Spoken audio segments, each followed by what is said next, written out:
Ел басшысы Қасым-Жомарт Кемелұлы балалар жылы деп атады осы жылды.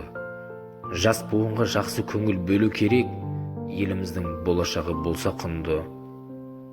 Ағашынан жақсы жеміс алу үшін дұрыстап баптау керек қара жерден.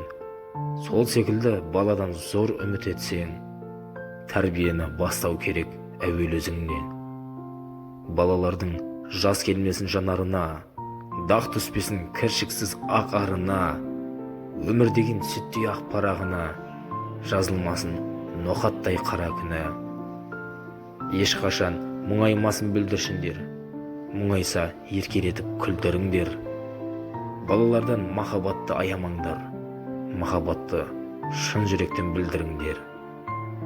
Ел үміті балаларымыз аман болсын.